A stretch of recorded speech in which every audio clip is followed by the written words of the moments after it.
Hello guys, for today's video, pupunta kami ngayon sa Norzagaray. Lima lang kami dyan, ako, yung asawa ko, yung anak ko, yung kapatid ko, tsaka yung jowa niya. Alas 12 kami umalis sa bahay, tignan nyo naman kung gaano kainit niyan.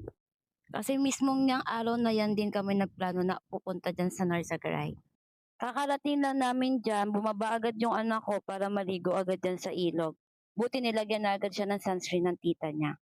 At dahil nga ang kulit ng anak ko kung saan-saan na siya nakakarating, binaba na siya ng tatay niya para i-guide siya. Yung wala na yung papa niya, tinanggal na yung salbabida niya, ayan, nalunod pa siya. Dahil tirik pa yung araw, sabi ko sa kanila, sige dyan lang kayo, bibidyohan ko kayo, dito muna ako sa tabi.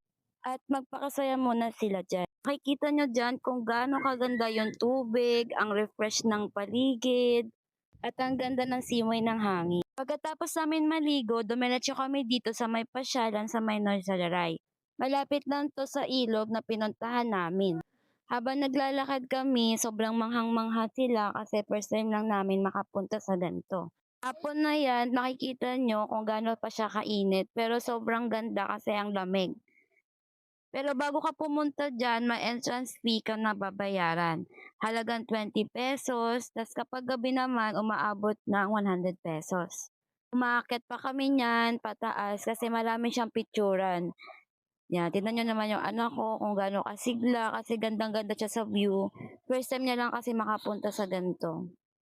Makikita nyo dyan kung gaano kaganda yung paligid. Kaya kapag may problema ka, tapos pumunta ka dito, mawawala talaga. So yun guys, thank you for watching.